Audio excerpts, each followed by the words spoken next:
I shouldn't have let it go that far. It started as a typical Friday night drinks, stupid banter.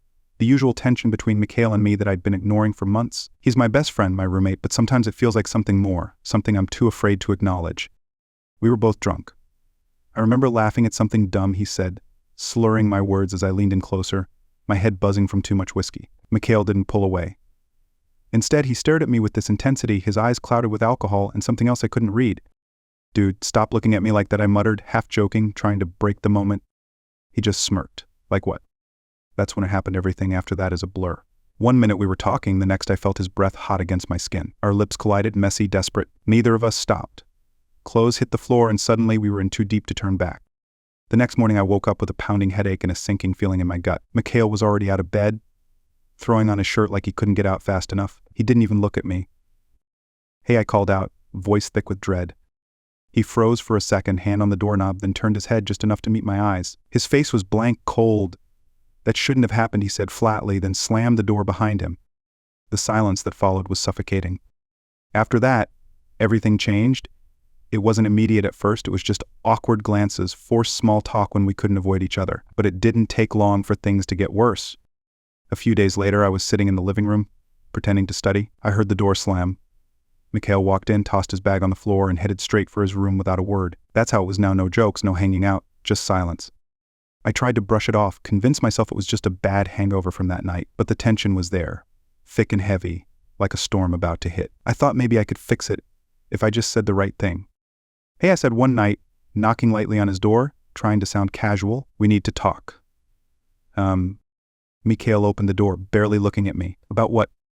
"You know what," I said, forcing a laugh, though my stomach was in knots. "We can't just ignore this." He leaned against the doorframe, arms crossed. His expression was unreadable. "I'm not ignoring anything. There's nothing to talk about." I could feel the frustration building. "Seriously, Mikhail," I hesitated, the words catching in my throat. "We slept together. We're just going to pretend that never happened." "Yeah," he said, cold and flat, like it was the easiest thing in the world. "That's exactly what we're going to do." I stared at him, trying to understand how he could just shut it down like that. "You're really okay with this? Acting like nothing happened? Like it doesn't matter?" He shrugged, eyes avoiding mine. "It doesn't matter. I'm straight. It was a mistake." That hit harder than I expected. My throat tightened, but I forced myself to stay calm. Right, a mistake, the words felt like acid on my tongue. I didn't wait for him to say anything else. I turned and walked away, my heart pounding in my chest. I couldn't shake the feeling that everything was about to fall apart. After that, the silence wasn't just awkward, it was hostile. We didn't talk, didn't hang out. It was like living with a stranger, only worse because I knew exactly what he was thinking, and he didn't have to say it. Every morning I'd get up, head to the kitchen, and Mikhail would already be there, sipping his coffee like nothing was wrong. He wouldn't even look at me. Not even a glance. He'd just grab his keys and leave for class before I could say a word. I tried a few more times to talk, to break through the ice. I'd throw out casual lines like, "You want to grab food later," or "Let's hit the gym." Like old times, he shot down every attempt with a quick nah or a simple shake of his head. It started getting to me. Living in that tension, walking on eggshells every second. I stopped trying to make small talk and avoided him just as much as he avoided me, but it was impossible in such a small space. Then, one night, everything boiled over. I was in the living room, scrolling through my phone, trying to drown out the noise in my head when Mikhail came in. He didn't say a word, just stormed to the kitchen, slamming the cabinet doors. I glanced over at him. "You good?" "Why do you care?" he shot back, not even turning to face me. I blinked, surprised at the venom in his voice. "What the hell is your problem?" I snapped, the frustration that had been building finally breaking free. Mikhail whirled around, his face hard, eyes full of anger. You're my problem." I stood up, my own temper flaring. "You act like I did something wrong. We were both there, Mikhail. It wasn't just me." He crossed the room in 2 steps, standing right in front of me, eyes blazing. "Yeah, that was the biggest mistake of my life." Those words hit like a punch to the gut. I took a step back, trying to steady myself. "Right, biggest mistake," I muttered, jaw clenched. "Good to know where we stand." He glared at me, chest rising and falling like he was ready for a fight, but then he just turned away, shaking his head. "Just stay out of my way," he growled before disappearing into his room, slamming the door behind him. And just like that, it was a war. A cold, silent war where every glance, every breath felt like a battle. Living together became unbearable, but neither of us was willing to make the first move to fix it. I didn't know how long I could keep going like this. The tension wasn't just inside our apartment, it followed us everywhere, like a shadow neither of us could shake. But the worst of it came when the university stepped in, forcing us together in a way that neither of us could avoid. I was at the student council office, handling the usual mountain of paperwork when I got the email. At first I didn't believe it, roommate reassignment. There had to be some kind of mistake. I rushed straight to the housing office. This can't be right, I told the receptionist, my voice sharper than I intended. I already have a roommate. She barely looked up from her computer. Yeah, I know, you're being reassigned, effective immediately. To him I asked, heart sinking. I knew who it was. Of course, it had to be Mikhail. The university didn't care about personal problems. They saw two guys living together already and thought, why not make it official? The receptionist shrugged. You're both registered as roommates now. It's done. I couldn't believe it. Stuck with Mikhail, even officially now. It felt like the universe was messing with me. Back at the apartment, I waited for him to come home, dreading the conversation. He walked in like any other night, tossing his keys onto the counter, clearly still irritated from our last blowout. I sighed, we need to talk. He glared at me, already annoyed. About what now? The university made it official, I said, watching his face closely. We're roommates, for real. For a second, he just stood there, frozen, like he didn't believe it. Then, the irritation turned into something darker. You've got to be kidding me. I'm not. I tossed the paperwork on the table. It's done. He snatched up the paper, scanning it quickly, then threw it down with a curse. This is such bullshit. I couldn't help but laugh, though there was no humor in it. Yeah, tell me about it. Like I want this any more than you do. You sure about that? He snapped, eyes narrowing. You always seem so eager to act like everything's fine. I stared at him, taken aback. What the hell is that supposed to mean? Forget it, he muttered, turning away like he was done with the conversation. No, I'm not forgetting it. I stepped forward, the tension between us crackling like static in the air. You've been acting like I'm the one who did something to you, like this whole thing was my fault. He spun back to face me, eyes blazing. Maybe it was. Are you serious? My voice rose. And before I could stop myself, I added, we were both there, Mikhail. We both made that choice. And I regret it, he shot back, his words cutting like a knife. You? Do you? I opened my mouth, but no words came. His question hit me harder than I expected. And did I regret it? I wasn't sure anymore, but admitting that to him felt like stepping off a cliff, and I wasn't ready to fall. I didn't answer, and he just shook his head, disgusted. Yeah, that's what I thought. Before I could respond, he stormed into his room, slamming the door behind him, leaving me standing there, heart racing, mind spinning. We were roommates now, officially, and the walls between us were only getting higher. And yet, despite everything, part of me wasn't sure if I wanted to tear them down or keep them up. Life as official roommates became a twisted version of our old friendship, except now the tension was thicker, and the proximity felt like torture. Every day was a series of forced encounters, awkward silences, and thinly veiled hostility. One night I came home late after a student council meeting. The apartment was dark, except for the dim light from the TV. Mikhail was sprawled on the couch, beer in hand, eyes glued to some mindless show. The sight of him there, so casual, almost made me forget how screwed up everything had gotten between us. I dropped my bag by the door and walked into the kitchen. You already ate? I asked, trying to sound neutral, like we weren't standing on opposite sides of a battlefield. He didn't even look up. Yeah.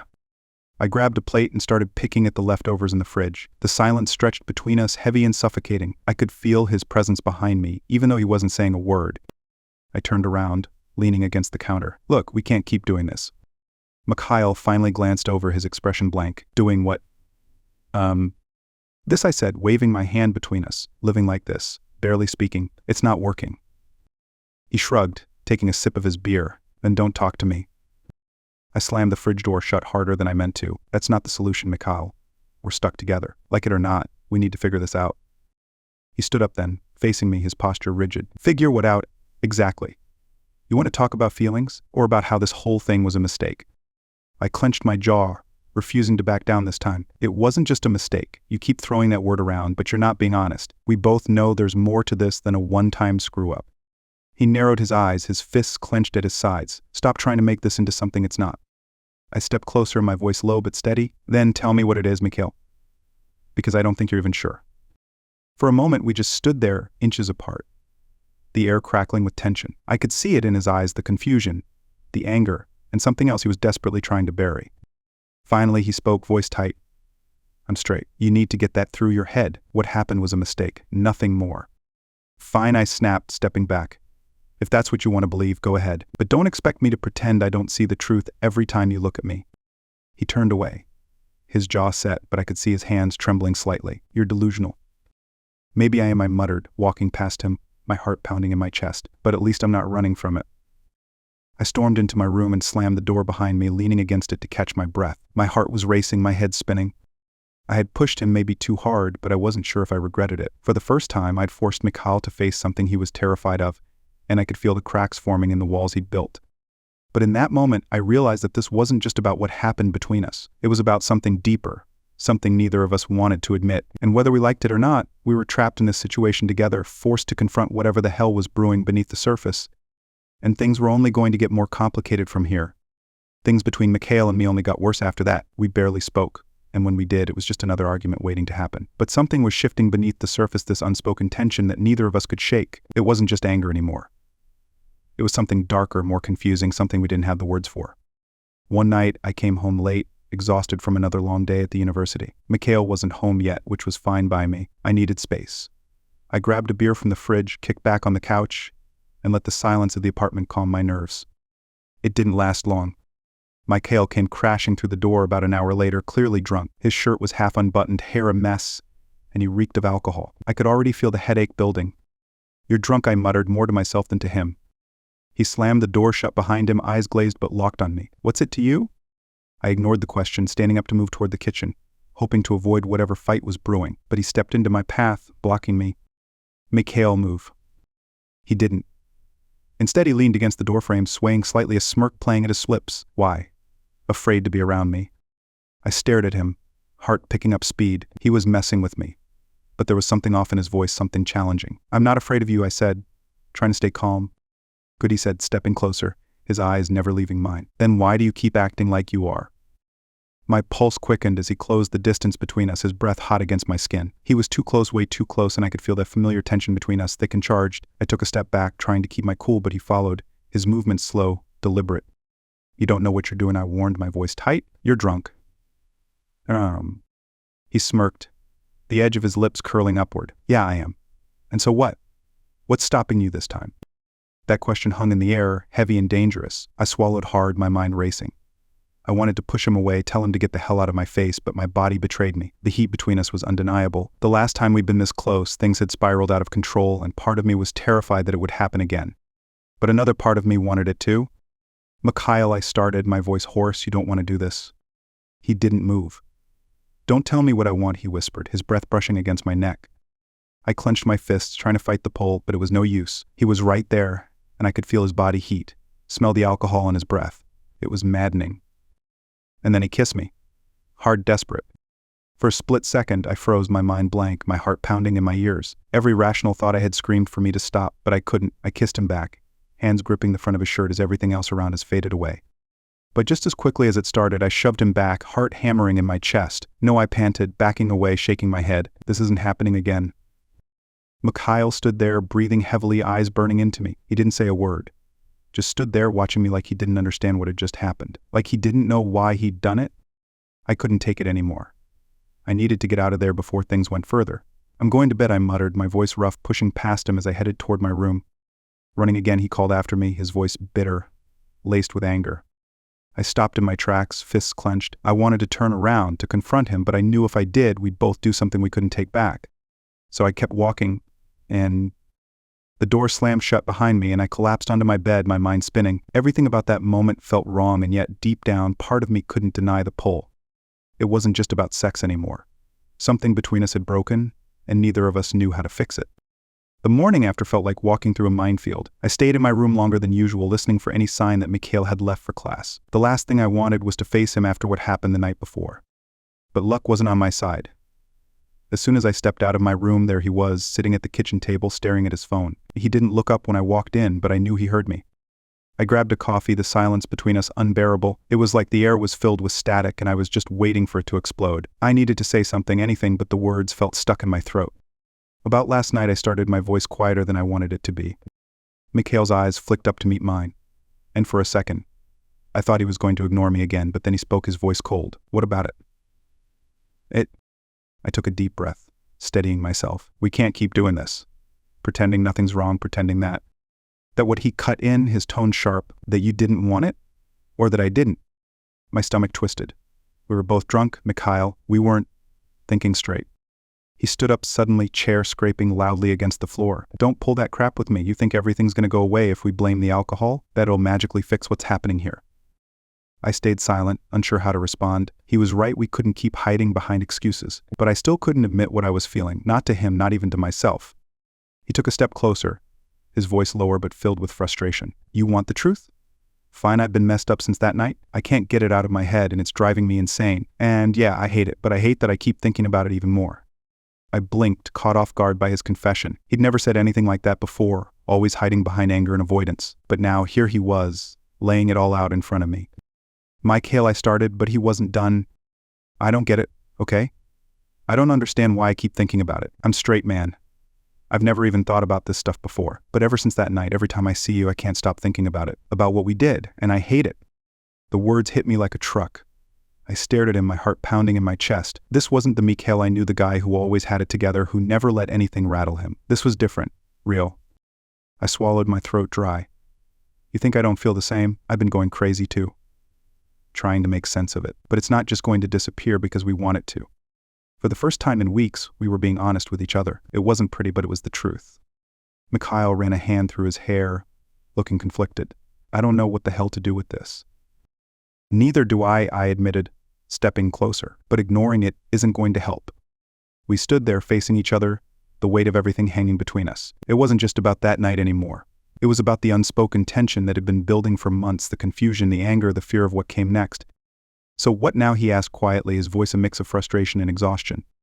I didn't have an answer. I don't know.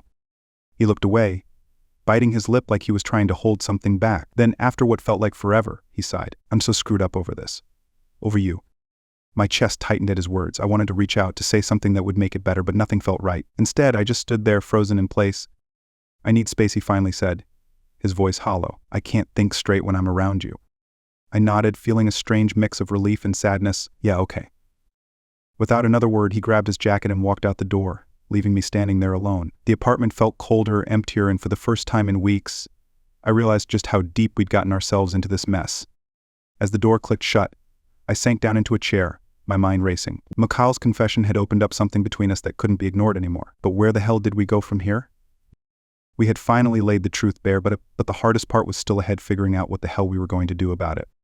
The next few days were a blur of avoidance. Mikhail barely came home, and when he did, it was late at night when he thought I'd be asleep. We were back to avoiding each other, but this time it wasn't just awkward tension, it was the weight of everything we had left unsaid. One night, after days of silence, I came home from a long day at the student council office. The apartment was dark as usual. Mikhail was probably out getting drunk or crashing at someone else's place. I dropped my bag and collapsed on the couch, staring up at the ceiling, trying to clear my head. Then the door opened. Mikhail stepped in, looking as wrecked as I felt. He wasn't drunk this time. If anything, he looked sober, too sober. He kicked off his shoes, tossed his jacket aside, and for a second, we just stood there, neither of us saying a word. Finally, he broke the silence. We can't keep doing this. I sat up, bracing myself for another fight. Doing what? This, he said, gesturing between us, avoiding each other. Acting like we don't have a problem. It's killing me, man. I swallowed hard. You think it's been easy for me? He ran a hand through his hair, pacing the floor like he couldn't sit still. I don't know what the hell I'm doing anymore. I can't think. I can't focus. Every time I'm around you, it's like I'm losing my mind. His voice cracked, and for the first time I saw it, he wasn't angry anymore. He was scared. I stood up, my own frustration boiling over. You think I'm not scared too? You think I don't wake up every day wondering how the hell we're supposed to live like this? He stopped pacing, turning to face me, his expression raw. I don't know how to deal with this, with you. He paused, clenching his fists. I've never felt like this before. About anyone. The words hit like a punch to the gut. I'd been waiting for him to admit it, but hearing it out loud didn't make it easier. So what, you're just going to run from it, pretend it doesn't exist? I don't know how else to handle it, he shouted, his voice echoing through the room. I don't know how to deal with the fact that I want something I'm not supposed to want, that I can't stop thinking about you. My heart pounded in my chest. We were finally here, standing on the edge of something we couldn't take back. There was no going back to pretending, no hiding behind excuses. I stepped closer, my voice softer now but no less intense. Then stop running. Stop fighting it. We need to deal with this together. Mikhail's eyes flashed with something I hadn't seen before, desperation, fear, and something deeper, something raw. He looked away, his jaw clenched, breathing heavy. I don't know if I can, he whispered, his voice barely audible. You can, I said, stepping even closer until there was almost no space between us. I know you can. You don't have to do this alone. For a moment, the air between us felt like it might crack open. I could see the war going on in his head, the fight between what he wanted and what he thought he should be. Finally, he let out a shaky breath, his shoulders sagging in defeat. "I don't know what this means, man." "Neither do I admitted, heart racing, "but we can figure it out. Together." His eyes met mine, and for the first time I saw the wall he'd been building start to crumble. He wasn't angry anymore, he was scared, confused, and for once he wasn't hiding it. "I'm not straight," he said, like he was admitting it to himself more than to me. "I don't even know what I am." I reached out, placing a hand on his shoulder, my touch gentle but firm. "You don't have to know everything right now. We'll figure it out." "Out." He looked at me, his expression softening. "I don't want to lose you." "You won't," I said, my voice steady. "But we can't keep tearing each other apart like this. We need to stop fighting what's happening between us." For a long moment, we just stood there, both of us breathing hard, the tension in the room heavy but different now. It wasn't anger or confusion anymore. It was something real. And it terrified both of us. Finally, Mikhail nodded, his shoulders relaxing a little. "Okay, let's figure this out." It wasn't a solution, and it didn't magically fix everything, but it was the first time in weeks that we were on the same page. For the first time, we weren't fighting against each other, we were facing the truth together. But I knew deep down this was only the beginning of something even more complicated. We weren't out of the woods yet. Far from it. We tried to go back to some version of normal after that conversation, but there was no normal anymore. The tension between us had shifted, no longer hostile, but simmering, waiting. It wasn't a matter of if something would happen again, but when, and I think we both knew it. One night, a few days later, it happened. I came home late again, exhausted from a long day of student council work. Mikhail was in the living room, sitting on the couch with a beer in hand. He looked up when I walked in, his gaze lingering longer than usual, like he was waiting for something. When he asked, nodding toward the beer on the coffee table. His voice was casual, but there was an edge to it, a challenge. I hesitated for a moment, then nodded. "Yeah, sure." I grabbed a beer and sat down next to him, leaving a bit of space between us. The silence stretched out, not awkward but thick with something unspoken. We both sipped our drinks, the TV flickering in the background, though neither of us was watching. After a while, Mikhail leaned back, letting out a long sigh. "This isn't working." I glanced at him, feeling my heart start to race. "What do you mean?" He ran a hand through his hair, looking frustrated. "This whatever we're doing. Acting like we're cool when we're not, like we're just roommates. It's not working." I swallowed hard, knowing exactly what he meant. "So what do you want to do?" He didn't answer right away. Instead, he shifted closer, his knee brushing against mine. "I don't know," he muttered, his voice low. "I just know I'm tired of pretending." The room felt like it was closing in around us. My pulse was thundering in my ears, but I couldn't look away from him. He wasn't drunk this time, wasn't hiding behind alcohol or anger. He was just there, waiting. I took a deep breath, then stopped pretending. He met my eyes, and before I could say anything else, he leaned in, closing the distance between us. This time, the kiss wasn't desperate or messy. It was slow, deliberate, and I could feel the weight of everything we'd been avoiding for weeks crashing down between us. I kissed him back, hands sliding up to grip his shoulders, pulling him closer as the tension snapped like a rubber band stretched too tight. All the frustration, confusion, and unspoken words melted into that kiss, and for a moment, nothing else mattered. His hands were on my waist, pulling me toward him, and I could feel his breath against my skin as he kissed along my jaw, down my neck. It wasn't frantic like before, it was controlled, intentional, like we were finally letting go of whatever was holding us back. I could feel the line between us blur, the boundaries we'd set shattering under the weight of everything we hadn't said. But then, just as suddenly, Mikhail pulled back, his breathing heavy, his hands still gripping me like he wasn't sure whether to let go or hold on tighter. "We can't keep doing this," he muttered, his voice thick with conflict. I stared at him, heart pounding, not sure whether to agree or argue. "Then what do we do?" I asked, my voice quieter, softer. "I don't know," he said, running a hand through his hair again, frustration etched into his features. "But this," he gestured between us, still catching his breath. "It's going to destroy us if we keep pretending we don't want it." I swallowed hard, feeling the truth of his words settle deep in my chest. We were playing with fire, and we both knew it. "We'll figure it out," I said, echoing what I'd told him before, though this time I wasn't so sure. Mikhail's eyes softened for a moment, and he nodded slowly, though I could see the doubt creeping back into his expression. "Yeah, we'll figure it out." But even as we sat there, the heat between us still lingering, I knew this wasn't the end of it. We had crossed the line again, and this time there was no going back. What scared me most was that a part of me didn't want to. The morning after was like the calm before a storm. We didn't talk about what had happened the night before, and we both pretended it didn't linger in the air between us. But deep down, we both knew the truth: things were spiraling out of control, and neither of us knew how to stop it. I avoided Mikhail for most of the day, throwing myself into university work, meetings, and anything that kept me out of the apartment. But when I finally came back that evening, The tension between us felt like it had only gotten worse, building like a pressure cooker ready to blow. Mikhail was sitting at the kitchen table, staring at a half-empty bottle of whiskey. His face was tight, like he'd been thinking too hard for too long. I hesitated in the doorway, but he didn't look up, just ran a hand through his hair before finally speaking. "We need to talk." I took a deep breath, already bracing myself for the worst. "Yeah, we do." I sat across from him, my heart pounding in my chest. He pushed the whiskey aside and leaned forward, his elbows on the table, eyes dark and serious. "This can't keep happening." I nodded, though my throat felt tight. "I know." He looked at me, searching my face for something. "You don't get it. We're destroying each other, man. I don't even recognize myself anymore. I'm not this guy. I'm not the guy who..." He stopped, his jaw clenched, struggling with the words. "I'm not the guy who does this, and neither are you." I didn't know what to say. He was right. We weren't just roommates anymore, and whatever we were becoming was starting to tear us apart, but part of me wasn't ready to let it go. Part of me didn't want to. "Mikhail," I started, my voice hoarse, "we can't just pretend this didn't happen." He shook his head, frustrated. "I'm not pretending. I don't know what the hell this is. I don't know what I'm doing anymore. I've never felt like this, and it's messing with my head." "Same," I admitted, the truth hanging heavy between us. "But we can't keep running from it, either. You think I haven't tried? You think I haven't thought about just pretending we can go back to being friends?" He stared at me, his frustration simmering under the surface. "What are you saying?" I leaned forward, my voice steady now. "I'm saying we need to stop avoiding this, stop fighting it. Whatever this is, it's real, and we're never going to figure it out if we keep pretending it doesn't matter." Mikhail's fists clenched on the table, and for a moment, I thought he might explode. But then he sighed, his shoulders sagging in defeat. "I don't want to lose you, man. I don't know what this means, but I don't want to lose you." "You won't," I said. And for the first time, I actually believed it. "We just need to stop pushing each other away." He nodded slowly, but there was still doubt in his eyes. "So what? We just go with it? And see where it goes?"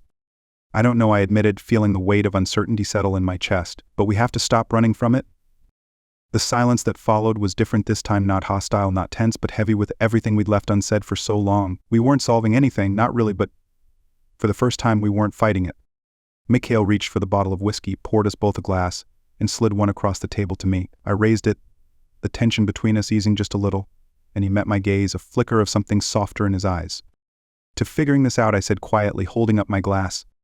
He hesitated, then clinked his glass against mine, "to not screwing it up again." We both took a drink, and for the first time in weeks, I felt a small sense of relief, like maybe we could handle this, whatever this was. It wasn't going to be easy, and there were still too many questions, but at least we were facing it together. As the night went on, the conversation shifted to lighter topics, and for a while it almost felt like old times, like maybe we hadn't ruined everything. But even as we laughed and talked, I knew that things would never be the same. The line had been crossed too many times. We weren't just friends or roommates anymore. Now there was no going back. What came next? I didn't know. But we'd face it together, come what may.